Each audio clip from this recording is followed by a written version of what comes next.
Public welcome back to my channel Rajan blog. তো সবাই কেমন আছো? আশা করছি সকলেই ভালো আছো। তো আজকে তোমাদের সাথে কথা বলবো সীমাদি আর সন্দীপদার যে একটা সম্পর্ক ছিল, ভাই বোন বা যা যে কোনো একটা সম্পর্ক ছিল, সেই সম্পর্কটা তাদের মধ্যে বিচ্ছেদ হয়েছে। একদম প্রমাণ সহকারে তোমাদেরকে আজকে বলবো যে তাদের এই সম্পর্কটা কেন বিচ্ছেদ হলো, তাদের মধ্যে আর কোনো সম্পর্ক নেই কেন, একদম প্রমাণ সহকারে তোমাদেরকে বলবো।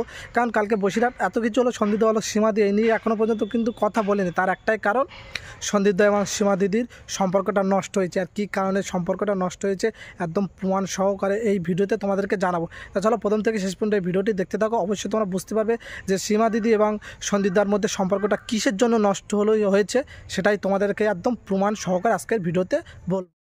দেখো, সীমাদিদি আর সন্দীপদার মধ্যে এই সম্পর্কটা নষ্ট হওয়ার একটাই কারণ যে সন্দীপদা হয়তো কিছুটা হলেও বুঝতে পেরেছে যে আমার সংসার ভাঙার এবং এতটা ঝগড়া হওয়ার মূল দায়ী হচ্ছে সীমাদিদি। কারণ সীমাদিদির কথা যদি আমি না শুনতাম হয়তো এত কিছু হতো না, সব কিছু মিটে যেত। আর সীমাদিদি বলছে যে বিশেষ কারণের জন্য আমি সন্দীপদের বাড়িতে যাইনি বা সন্দীপের ওইটা নিয়ে ভিডিও করিনি।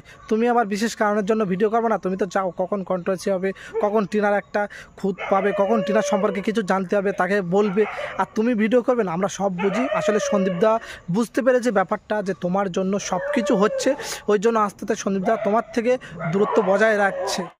সন্দীপদা আজ যেটা হয়তো করছে যে সীমাদির থেকে দূরত্ব বজায় রাখছে, এটা যদি প্রথম থেকেই করতো তাহলে আমার তো মনে হতো এতটাই কিছু হতো না। একদম প্রথম থেকে যদি এটা করতো, কারণ এখন তো আর কিছু হবার লাইনে না, এখন দূরত্ব বজায় কোনো লাভ হবে না। আর সব থেকে বড় কথা, দুজন মানুষ, যেমন সীমাদিদি একটা আছে আর বাংলাদেশে একজন কুসন্তান, এই দুটো চ্যানেল এদের সংসারটা একদম পুরো নষ্ট করেছে। বাংলাদেশে কুসন্তান কিচ্ছু জানে না, শালা কুসন্তানের বাচ্চা কিছুই কিন্তু জানে না, পুরোটাই ফেক নিউজ বানিয়ে দেয়।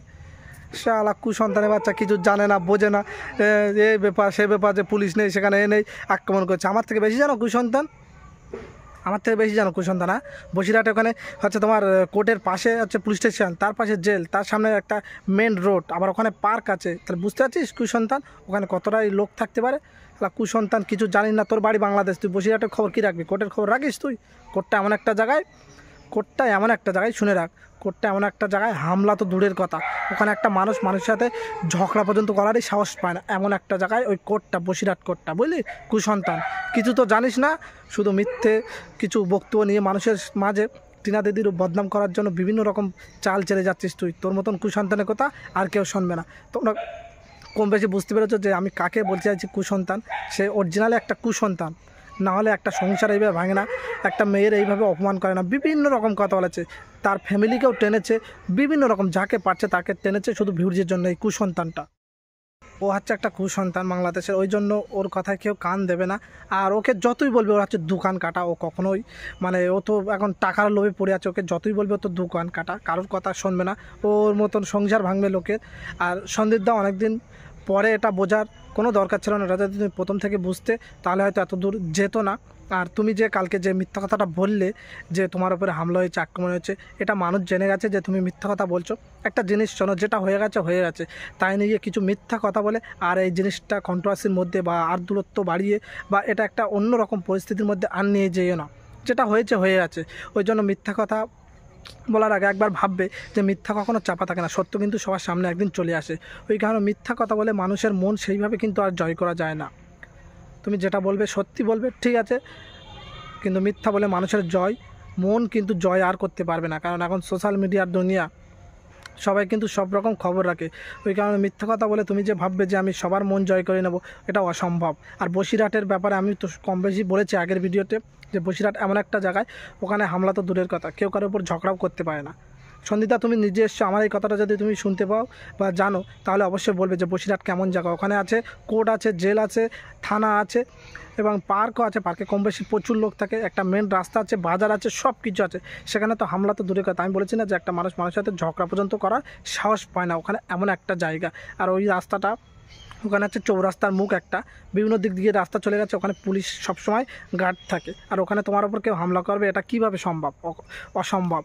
আর গুন্ডা বাহিনী হ্যান ত্যান এইসব তোমার যে ডানাত বামাত বলছে, তাদেরকে একটু সাবধান করে দাও।